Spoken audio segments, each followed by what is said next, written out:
मिनश्शैतानिर्रजीम बिस्मिल्लाहिर्रहमानिर्रहीम। Bright light channel में खुश आमदीद। व्यूअर्स, उम्मीद है कि आप खैरियत से होंगे। आज की वीडियो उन लोगों के लिए बहुत ज़्यादा इंटरेस्टिंग होने वाली है जो कि एस्ट्रोनॉमी और स्पेस फिज़िक्स में इंटरेस्ट रखते हैं। इसके अलावा व्यूअर्स आपको अपनी स्क्रीन पे एक बहुत हैरत अंगेज़ आवाज़ सुनाई देगी। व्यूअर्स, 28 नवंबर 1967 को जॉसलिन बेल बर्नल नामी एक खातून और एंटनी ह्यूश ने अपने स्पेस रेडियो पे कुछ पल्सेस यानी सिग्नल मौसूल किए जो कि एक इलेक्ट्रोमैग्नेटिक वेव से पैदा हुई आवाज़ के थे। ये पल्सेस जो कि दिल के धड़कने के मुशाबा थे जैसे कि हार्ट बीट होती हैं, ये 1.33 सेकंड्स के वक्फे से आसमान की एक ही लोकेशन से मौसूल हो रहे थे। तब उन्हें ये लगा कि ये दूसरी दुनिया या वहाँ पे मौजूद कोई और मखलूक की तरफ से भेजे गए सिग्नल या उनकी आवाज़ है।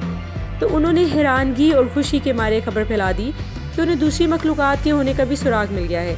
और इसी तरह उन्होंने सिग्नल का नाम LGM-1 यानी लिटिल ग्रीन मैन 1 के नाम पर रख दिया, जैसे कि इनको यकीन था कि कोई और खलाई मखलूक इनकी आवाज़ उन्होंने रिकॉर्ड कर ली है। बाद में हैवी टेलीस्कोप्स और इलेक्ट्रोमैग्नेटिक रेडियो फ्रीक्वेंसीज के आलात का इस्तेमाल करके रिसर्च की गई तो पता चला कि ये हाइपोथेसिस सरासर गलत था, जबकि ये तो एक्स रेज और गामा रेज की वेवलेंथ की आवाज़ एक हेवनली बॉडी से आ रही थी जो कि सोलर सिस्टम से बाहर वकूफ़ पजीर था। ये सियारा नहीं था बल्कि एक बहुत बड़ी तवानाई से भरपूर सितारा था। ये एक न्यूट्रॉन से भरा सितारा था जिसको पल्सार का नाम दिया गया क्योंकि ये पल्स यानी दिल की धड़कन की तरह धड़कते सुनाई देते हैं। इस पल्सार को CP1919+21 और इसी तरह J1921+2153 और इसी तरह के सिग्नल्स के तौर पे इन सिग्नल्स पे इनका नाम दिया गया। ये वो पल्सेस थी जो कि बहुत कम वक्फे 1.33 सेकंड से मौसूल हो रही थी और रेडियो वेवलेंथ के आसपास थी। तो ये कोई इंसान नहीं बल्कि सितारे की आवाज़ का होना ज़्यादा यकीनी बना रही थी। इसी तरह 1968 में जायंट स्पेस टेलीस्कोप और फ्रीक्वेंसीज को समझने से बात कंफर्म होगी कि ये सितारा क्रैब नेबुला के मरकज़ में वाक़ है जो कि सुपरनोवा का रेमनेंट है। इसका नाम फिर SN1054 पड़ गया। व्यूअर्स, पल्सार सितारे का एक छोटा सा मैटर यानी मादा 1 बिलियन टन तक हो सकता है और अगर इसको ज़मीन पर रख दिया जाए तो ये ज़मीन को चीर कर कोर में जगह बना लेगा। आप इससे इसकी डेंसिटी का अंदाज़ा लगा लें क्योंकि प्रोटॉन और इलेक्ट्रॉन बहुत शिद्दत से एक दूसरे में फ्यूज़ होकर न्यूट्रॉन बनाते हैं। तो इस वजह से इसका वज़न ज़मीन के मादे पर अगर हम देखा जाए तो ज़मीन के मादे के मुताबिक फ्यू ग्राम्स का होगा, जबकि वही मादा पल्सार सितारे का कई खरबों टन का होगा। सूरज के कई गुना ज़्यादा बड़े सितारे को जब ऐसी शदीद तरह से और बहुत इलेक्ट्रोमैग्नेटिक फोर्स से कंप्रेस कर दिया जाए तो ये एक पल्सार सितारा बनेगा। इसका डायमीटर सिर्फ 15 से 20 किलोमीटर हो सकता है।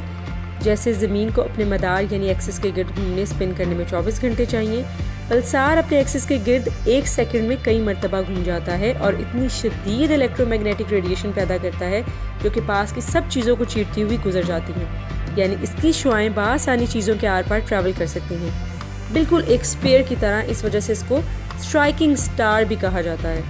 इसका मैग्नेटिक फील्ड ज़मीन से 1 ट्रिलियन टाइम स्ट्रॉन्गर होता है, यानी खरबों टाइम स्ट्रॉन्गर होता है।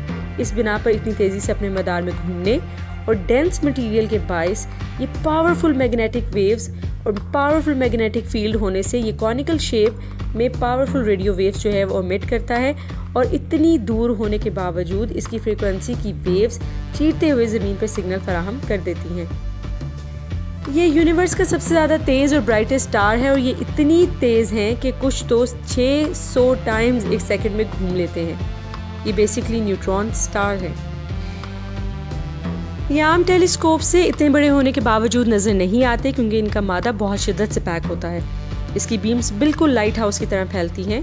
इसका मैग्नेटिक फील्ड शदीद ज़्यादा होता है, जैसे कि आप देख सकते हैं कि एक तहकीक के मुताबिक 260 मिलियन पल्सार एक ज़मीन में फिट आ सकते हैं और इसका मैग्नेटिक फील्ड एक आम ज़मीन के मैग्नेटिक फील्ड से 100 गुना ज़्यादा होता है। सितारा जब नोवा में जाता है तो कोर कोलैप्स करके बाहर का मादा स्पेस में नेबुला बना देता है और ग्रेविटी कोर को न्यूट्रॉनिक मादा में बदलकर और भी इसको स्ट्राइकिंग और इसको ब्राइट करके 15 से इसको कंडेंस करके 15 से 25 जो है वो किलोमीटर के डायमीटर वाला मादा बना देती है और इस मादे की चमक और रफ्तार का कोई सानी नहीं होता। इसके सामने तो सूरज भी आम सितारा लगेगा। आइए हम आपको इसकी आवाज़ सुनाते हैं। स्क्रीन पर आप इसकी आवाज़ सुन सकते हैं। अगर आप हेडफोन यूज़ करेंगे तो इससे इसकी आवाज़ और क्लियर होगी।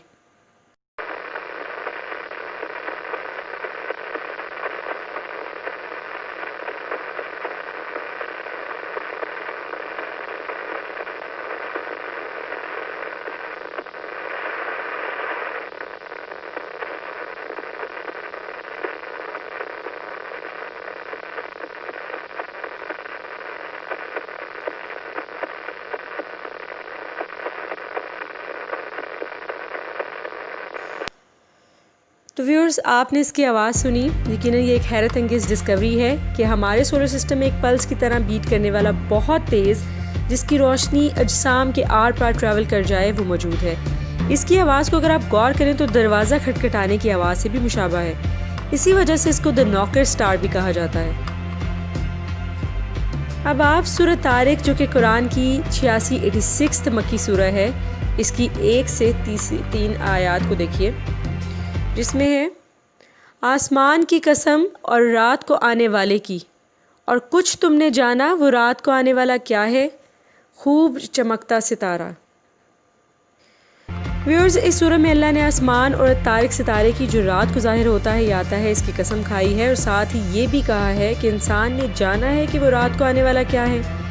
इटिमोलॉजिकली अगर देखें तो इस सितारे का नाम तारिक बताया गया है, और अरबी लुगत में लफ्ज़ तारिक तर्क वर्ब यानी तरका से निकला है, जिसके मानी है द स्ट्राइकर, या आप यूँ कह लें द नॉकर। इसका मतलब है कि जो दरवाजे पे दस्तक दे, या लेट विजिटर आप कह लें, जो दरवाजे पर रात को नॉक या स्ट्राइक करे। अगर इस वर्ड तारे को इंग्लिश में नॉक के मुशाबे ट्रांसलेट किया जाए तो ये पल्सेट बन जाएगा, और कॉस्मिक फिजिसिस्ट जान पाएंगे कि ये जो दरियाफ्त ये हमें 1400 साल पहले ये बता दी गई थी, ये जो अब दरियाफ्त कर रहे हैं, ये हम लोगों को पहले से इल्म था। इसके अलावा एक और बात ये कि पियर्सिंग ब्राइटनेस का हामिल सितारा है, यानी खूब चमकता, जो कि दुरुस्त है, जैसे कि ऊपर तफसील हम बता चुके हैं।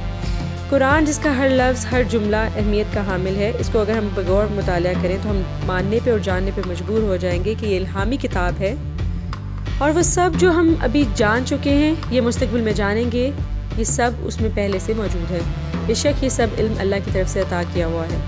अल्लाह ने हमारी तवज्जो एक ऐसे सितारे की तरफ मरकूज़ करवाई जो कि सबसे मुख्तलिफ और हैरत अंगेज़ तख्लीक है, और फिर इसकी कसम खाई। ये जो सब प्रॉपर्टीज़ और खुसूसियात इस सितारे की दरियाफ्त हुई हैं, अल्लाह ने कितनी खूबसूरती के साथ ये सब बयान कर दी कि वो एक सितारा है रात को आने वाला, रात को दस्तक देने वाला, यानी इसकी आवाज़ दस्तक देने के मुशाबे है, पल्सेटिक, और वो है खूब चमकता, ऐसी चमक जो कि पियर्सिंग ब्राइटनेस के हामिल है।